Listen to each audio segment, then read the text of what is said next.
This week we saw some insane plays in a football stadium, the number one NFL draft pick joined the Bananas, and so many other incredible plays.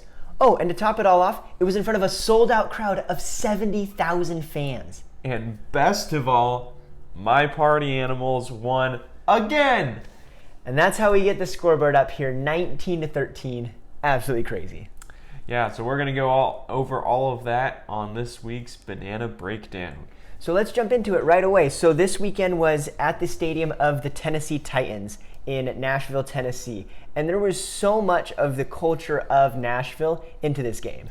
Yeah, I thought that was the biggest thing that really stood out to me besides, the party animals winning. The Bananas are so mindful of incorporating aspects of the local community's culture and their sporting history into their shows, and that was in full display in this week's game. Yeah, and we'll break it all down here in this week's podcast, but I mean, needless to say, there were some guitars smashed and it was a lot of crazy music stuff. So for sure, yeah. The craziest thing to me was that when the Bananas came onto the field for their player introductions, each player that came out was paired with a member of the Tennessee Titans incoming draft class. So they kind of did it in reverse order to build up to Cam Ward coming out. But the players in the later rounds came out and they were introduced at the same time as the Bananas players. And then at the very end, with Corell Prime coming out, Cam Ward, the number one pick in this year's NFL draft, the quarterback that came from Miami, he ran out and the crowd went crazy. That was definitely one of the coolest things to hear, is just even not being there, just through the recording, through the live stream, you could hear the deafening sound of the crowd. Like when each game, when they start, they have a 2-hour time limit. So they say, start the clock, and everyone shouts it. Oh my goodness, that was so loud when you're watching the live stream. It was so cool to watch. Yeah, it was totally packed, and the fans in Tennessee know how to bring the energy. It's a great sporting community, and so, yeah, it really showed. Yeah, and so, yeah, we saw a lot of really cool moments that caused the crowd to go crazy, some home runs, some special appearances from some celebrities, and so much more. So, Sammy, why don't you start us off with all the cool stuff that happened there in Nashville? Yeah, so another cool thing that we saw was DR Meadows had his walk-up, and it's pretty common for Bananas players and Party Animals players to, during their walk-up, they lip-sync to a song or whatever, or do a dance. Pretty common, really entertaining. But this time, DR Meadows comes out and he starts to lip-sync, but it's to a Dierks Bentley song, and there was tons of country music in this one. Obviously, it's in Nashville. Lots of music there. And then it's a Dierks Bentley song. And then Dierks Bentley himself comes out and sings the song live for the walk-up. And then the Bananas do a little dance behind him. That was pretty cool. Yeah, it's awesome. And then DR Meadows got a hit right after. So definitely helped him. So I think we need more celebrities to sing before DR Meadows, and then we'll start off the game right for the Bananas. Yeah, I guess so. And then just a couple more things there that, again, this was just a testament to how intentional the Bananas are when it comes to, paying respect to all of the, mainly the sporting history in the towns, but also just the culture in general. And that gives the people there that this is their home, something to cheer for. Obviously, they're going to be so excited that their football team is being introduced and all this stuff. And so some of the other cool things was that Javon Curse, who was a former Tennessee Titan player, he did a dance with the Bananas. And then one of my favorite parts was that the Party Animals ran the bases lip-syncing to a rendition of Rocky Top, which is Tennessee, the Tennessee Volunteers, their fight song, and the crowd definitely loved that. Yeah, and didn't you say that you have some history with that song as well? Yeah, I love that tune because my high school, I did not grow up in Tennessee, but for whatever reason, we we adopted that tune for our fight song. So whenever I hear Rocky Top, I'm singing along to the words of my high school's fight song. So go Union Titans. Yeah, and then along with seeing the celebrities singing and all of that, we also had one of the Bananas, Dalton Malden, who is a singer. He was able to sing as well during the game. So it was just so cool to see how they, again, incorporate all of the talents of the different players. Yeah, all the talents of the players was shown, the culture of the town was shown, and it definitely felt like a Tennessee game, right? Like the game we went to in Arizona, that felt like a game tailored to fans in Arizona. The game in Clemson, that was definitely tailored to Clemson fans. It was tailored to all of these games are so tailored to the fans, and that goes back to the whole motto of this organization. Fans first. They're here to entertain fans. The fans come first in all aspects, and it's just a really cool thing to see. Yeah, and that's really helpful for something like this where they're a traveling baseball team. So there's no Tennessee team. Yeah. But it definitely, they tailor those moments to feel like a Tennessee game. And how we were talking for the last couple weeks on the podcast is now when the Bananas come back there next year, they're going to have some of these traditions where the fans can expect those kind of things when it's a Tennessee game. And it's going to be really cool to see how this continues to grow. And again, this was in a football stadium. Third football stadium this year. Absolutely crazy that they're actually pulling this off. And with that, I think we could go into the dimensions of the field. Yeah, let's do it. So obviously it's a football field. It's a big rectangle. So this time it was very short to right field and then long down to left field. And there was a really cool moment for the Bananas. We've been talking a lot about the party animals, and so I want to jump back in. Rightfully so. Rightfully so. But Reese Alexiade, Superman, he hit a home run to the left side of the ballpark. And it was actually really funny to see a couple clips on social media because there were a ton of people like, oh, they're like, all they can do is hit it to the short thing. A T-baller could hit it to the short side. Like all of these dumb comments about it. And they're like, oh, yeah, I bet no one can hit it to the left side. And then there were people on Twitter that were like posting the video of Superman hitting it there and just like, here you go, I'm just going to leave this here. And it was super cool to see. Yeah, people need to remember that these guys are spectacular athletes and really good baseball players. They just happen to do extra cool stuff on top of that while playing banana ball. Yeah, and shout out to Teresa Alexiades. That is home run number 8 of the season. He's now only 1 home run behind Jake Skoll. Yeah, but Jake Skoll didn't get to pad his home run stats this game because he did not play in this game. Yeah, so this weekend, Reese Hampton got married, and so Bryson Bloomer and Jake Skoll also came to that, and it was actually on the day of the game, so rightfully so, they were not at that game. I guess I'll give him a pass. that might be more important. Just kidding. It definitely is. Congrats to Reese. That is an awesome moment. Yeah, congratulations. Yeah, and it was really cool because they had the jerseys of those 3 players up in their dugout area, and then when the sad moment of the game came when they won, they brought them out and were paying homage to them. Yeah, that was awesome. And yeah, that must have been a really terrible feeling for you to know that the party animals will still beat the Bananas even without, some of their best players. Yeah, it was pretty crazy. I guess let's go into the game really quick. But yeah, the Party Animals were winning for the majority of the game, and we'll just kind of skip ahead to the 9th inning where the Party Animals were up 4-1. And all you really need to know about the game before that is that the Party Animals scored 17 runs this game, and 7 of those were in the same inning. So it was an absolute bloodbath, and it was really hard to watch. But when it got to the last inning, because of the rules of banana ball, it was only 4-1, and the Bananas, they got the Party Animals out, so now they're up to bat. They have their chance. This is their chance. Every run counts. Let's see if they can pull it off.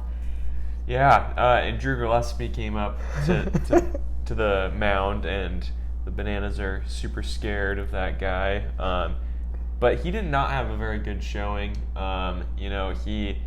He ends up winning the game, but he ends up letting in 2 runs in that inning, a 2-run home run by Eric Jones, and so it came down to 4-3 with 2 outs left. But he was able to pull it off. Yeah, so a couple pieces of context there. If you noticed during the Star Wars game, they played the Darth Vader theme for Drew Gillespie when he came up to the mound. They played it again at this game, so I think it might be his thing now, which just adds to the intimidation factor when Drew Gillespie is on the mound. Drew Gillespie's going to make me a Star Wars fan. Hey, that might be the only thing that can get was you. Possible, but yeah, I guess so. We'll see. I didn't either, but I'll take it if I can get it. But yeah, so 2 outs, still 4-1. They got a couple people on base. Eric Jones Jr. hits the home run. Now it's 4-3. Still 2 outs. The Bananas decide to bring out their golden batter, and they bring up KJ Jackson. And what does he do? He smacks the ball, and it's going foul. He thought that it was a home run. He does an epic bat flip. He kind of slams it down. He's so excited, and I'm devastated. But it was a foul ball. And so they call the foul ball, and it was like, oh no, we were so close. That would have tied up the game. He ends up getting walked by Drew Gillespie. I don't know if maybe the ball four sprint was on purpose. I don't know. It did kind of look like an intentional walk. That ball was way outside. But it obviously, that was in Drew Gillespie's best interest because KJ Jackson was on base, another player got on base, and then Jackson Olsen came up to bat. And I was ready for hero's redemption story. It flashes on the screen. Jackson Olsen 0-for-3 for the game. This is his perfect moment to come back. And he hits an amazing hit. It's right in the gap. And then, of course, Chase Acuff with the amazing dive. Like, we'll put the play up on the screen right now. Like, this dive was so good, and he barely caught it. We definitely would have had 1 run and put the other runner into scoring position. So, amazing play by Chase Acuff to save the game. It was an amazing winning play by Acuff there. I was shocked that he was able to make that play. Again, it was not. It didn't seem like Drew was really on his game today. I'm used to him just kind of locking it down and it's over. You know the reason for it, right? Did you hear the announcers jinx that went on? When Drew Gillespie got on the mound at the start, they decided to say that he had gone 8 innings in a row scoreless, and then that inning he gives up 2 runs. That announcers jinx, it hurts the Bananas and it hurts the party animals. We need to stop with that stuff. That's crazy. What do we do? Just not have announcers? Yeah, get rid of them. No. I don't know if I could have a Bananas game without Biko and Josh. They bring so much to the table. I love those guys. But yeah, so well done to Drew Gillespie and the Party Animals. Well done to Chase Acuff with that diving catch to save the game. It hurts me, but it's really cool that now they are getting closer and closer to winning 20 games. So we'll see where that goes from here.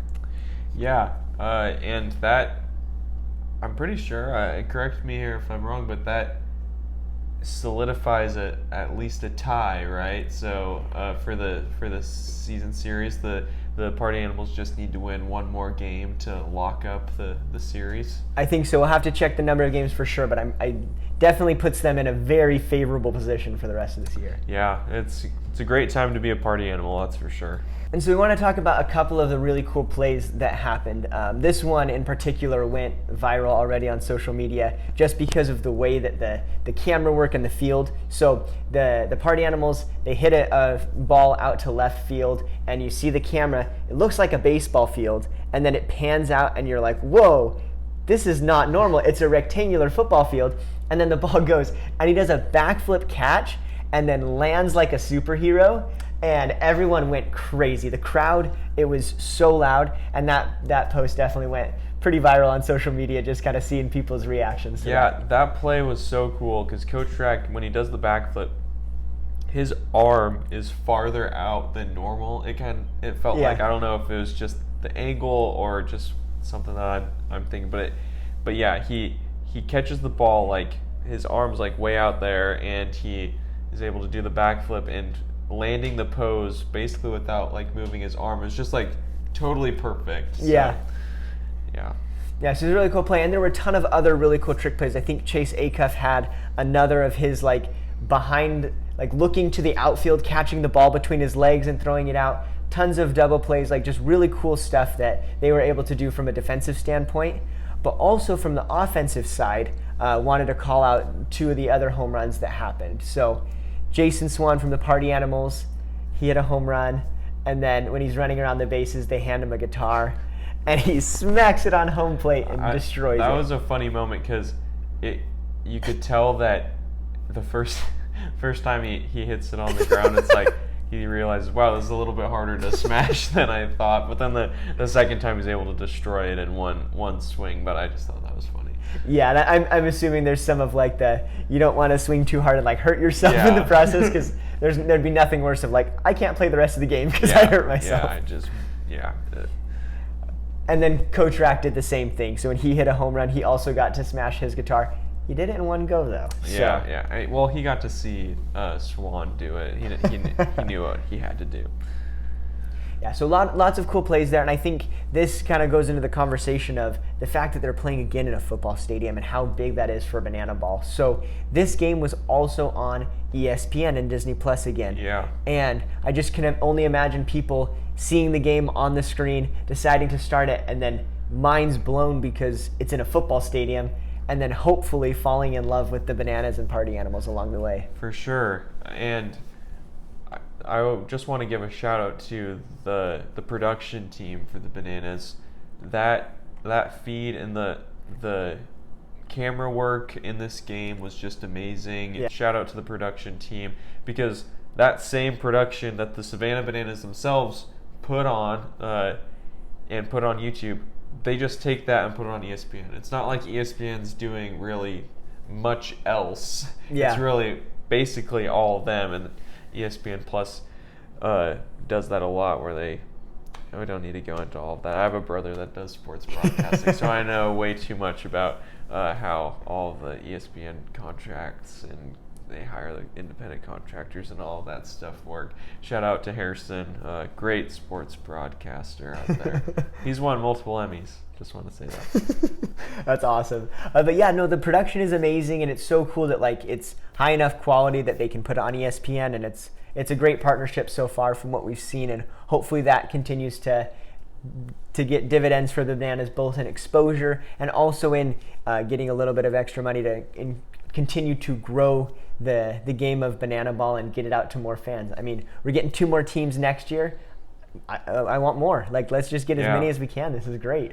Yeah, it's awesome. So then there's only going to be one more football stadium this year. So lots of MLB stadiums coming up, but they're going to play one more football stadium, and this one they're actually going to play 2 games at. I think it's Bank of America Stadium, so they're going to play 2 back-to-back nights. Now that they've done all of these practice football stadiums, they can pull off 2 in a row, and it's not going to be a problem for them. I personally am really excited for the Bank of America Stadium because that's my bank. Think they can get us a discount? I don't know. Yeah, huge Bank of America fan right here. Yeah, you need to just get that across your shirt. Yeah. And then before we go into our other segments, wanted to give a shout out to Armando Becerra for winning the Showman of the Night. Absolutely incredible performance by him. Went 3 for 5, 2 singles, got a 3-run home run, 2 trick plays, and a sliding catch. So lots of really cool work there by Armando this game. Good job, Armando. All right, so we want to give a shout out to the Fact of the Week. Again, this is our segment where we look at, when the players go up to bat, they have a little fact that they put on, and usually they're pretty funny. And we wanted to shout out our favorite one this week was Ryan Cox. His nickname is the Glove Magician, and so his fact or blurb or whatever, it just said, "A magician never reveals his secrets." Yeah, so I love that where he says a magician never reveals his secrets, but we know we actually just had a conversation with Jonathan Sunshine Looters, who is a tailgater player. He's the one that rides the unicycle, and he told us that Ryan is a really awesome guy, really open, and he actually gave Sunshine some tips. And he goes into that in our interview that we're really excited to put out there. And so we know that the Glove Magician, he's awesome, but he does reveal at least a few of his secrets to help out some of the up-and-coming players. Which shows how good of a guy Ryan Cox is. But yeah, we had a fun time talking to Jonathan Looters, and that's an interview that we'll have here on the podcast for you next week. So we're really excited for that. With that, there are no games next week, so that will be in place of the breakdown. So we're really excited for that conversation. We had a ton of fun. Yeah, and the next time we will have a breakdown, we'll be talking about firefighters and tailgaters. There won't be any zeros on the board actually, there could be zeros if they don't win and lose, but at least there's going to be games by the firefighters and tailgaters. I can't wait. Yeah, it's going to be awesome. And now Sammy's going to pull up what we've got for the comment of the week. So we like to search out the best comment on social media that's Banana Ball related and highlight that for you here on the podcast. So what do we got this week? Yeah, so usually we find like a YouTube comment on the game, or maybe one of our comments on one of our videos. But this time I found this tweet that it was just too good to pass up. So this is in response to a video that got posted of Cam Ward running out onto the field and the crowd just going crazy. Sold out crowd. They're so excited that their quarterback of the future is running on, and it just goes crazy. And then in response to this, a Titans reporter. So this guy, he knows what he's talking about. He reports on the Tennessee Titans. He responds and says, Buck Rising, I hope I'm pronouncing his last name right. Someone's going to need to manage this man's expectations about what crowds are actually like at Nissan. I thought that was hilarious. I don't think Cam Ward is going to get that type of reception for every game with how, I don't know, maybe Cam Ward is going to completely turn around the Titans franchise. I hope the best for him. I do like his game. But yeah, I just thought that was hilarious. The Bananas can sell out Nissan Stadium, but the Titans don't.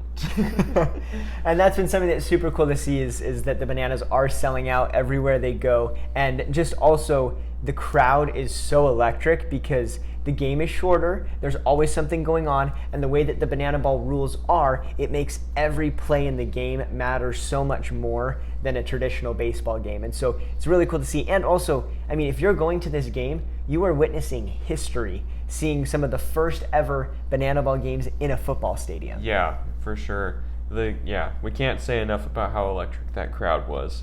And good job on the fans for bringing the energy, and also a good job to the Banana Ball team. Definitely a bucket list item to attend a Banana Ball game in a football stadium sometime. That would be so cool to witness that in person, especially because they talk about it. Even if you're up in the high rafters, you can't see the game as easily because it's so far down.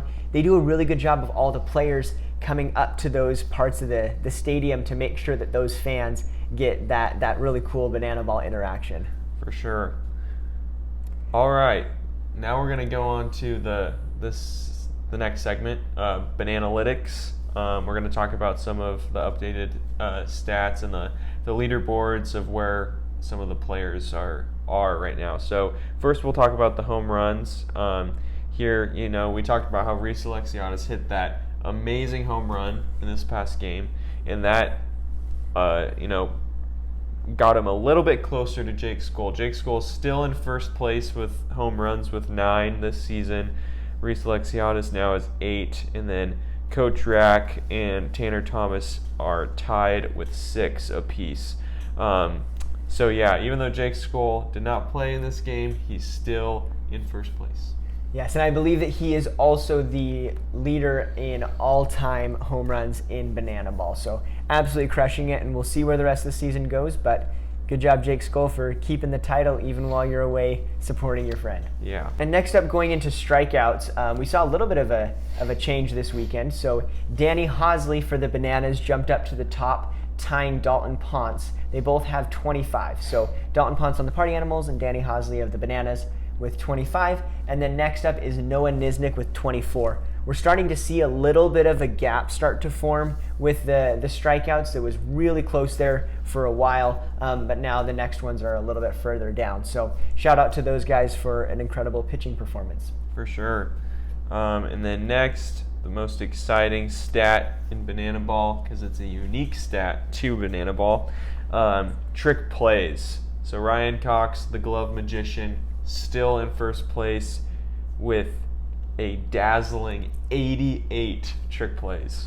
It's getting really close to breaking that 100, and we could see that in the next few weeks. Yeah, just insane. And I don't know if I'm just going crazy. I don't know if you've seen this, but it seems like his plays are just getting better. It's definitely happening. I think even just all of Banana Ball is elevating to the next level this last little bit. I mean, we've seen Ryan Cox's trick plays just take it up a notch. DR Meadows over the past few weeks, now at 73 as an outfielder. Yeah, again, we can't say enough about that. Absolutely That's crazy. And then Chase Acuff in third, shortstop for the Party Animals with 70. Now, to reiterate how far ahead these three are, Ryan Cox at 88, DR Meadows at 73, and Chase Acuff at 70. The next player is Dustin Baber at 51, which is incredible in its own right, but that's a 20 trick play gap, or 19 trick play gap there between the leaderboard. And so it's really cool to see these top three, and they're really pulling away from the pack. Yeah, it is really incredible. But Dustin Baber does lead the league in beers chugged in gameplay. That is true. Did you see he chugged it inside a catfish? That was disgusting. It was one of the grossest things I've ever seen. I guess that's like a Nashville Predators tradition. I don't understand. I don't follow hockey as much as other people do.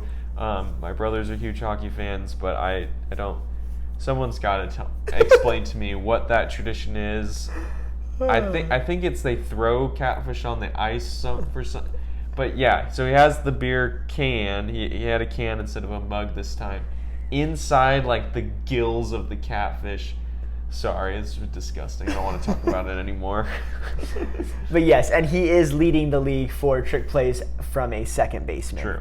But it's going to be really interesting to see how things go again in 2 weeks when the firefighters and tailgaters start. The question that I have right now is there some sort of like way on here where we're going to see like the break in the stats of like when they start, like Ryan Cox has two stats. He has his season total, and then it's like the partial season total, so we can actually compare his to the Texas Tailgaters and Firefighters. Probably not, but we'll kind of give you guys what we can to try to help along that way. We should try to kind of figure that out. So. Yeah, that would be good to show. Yeah. But those are the Bananalytics for the week. We saw a really good game this week, and the future of Banana Ball looks bright. I kind of can't believe that the next games we're going to be watching are going to be with the Firefighters, and then the next game is the Tailgaters. It's absolutely crazy. I don't know what I'm going to do with myself this weekend. No Banana Ball for the first weekend in who knows how long. It's been a lot of fun. Well, you don't have to worry if you're feeling that same way, because again, even though there's not going to be our weekly breakdown next week, we've got an amazing interview with Texas Tailgater Jonathan Luters, riding a unicycle. Super cool to give us some inside look at the Tailgaters, some inside look at what it's like to swing a bat while riding on a unicycle, and some other really cool stuff. Yeah, I cannot wait for you guys to see it. I can't say enough good stuff about Jonathan Luters. It was an awesome interview. He is a really stand-up guy and really gave us a glimpse into what it's like, not just to be a Banana Ball player, but what it's like to, get the call that you got on the team, stuff like that. So really excited to show that. Yeah, and I was already looking forward to seeing him hit on a unicycle and seeing the new team that's in orange and blue, which are my two favorite colors. But after meeting him on the interview, I'm even more excited. I cannot wait. Oh boy, Brandon's talking about being a Tailgater fan again. I think I will always be a Bananas fan, but there's a part of me that's always going to love those orange and blue jerseys, and I'm going to root for the Tailgaters, especially when they're playing against the Party Animals. That's fair. Yeah, that's going to be hard for me. I'll be rooting for Jonathan, but rooting for my Party Animals even harder. Sammy's it's gonna be bad again. It's like, oh no, wait. Yeah, we'll see. Tug of war on the inside. But yeah, so that's the look, and then again in 2 weeks we've got the games of Firefighters and Tailgaters. So excited to break that down. But this has been this week's Banana Breakdown. Go Party Animals! Go Tailgaters, Firefighters, and Bananas. Finally got it first. I know. I had to throw it in there because you got it first.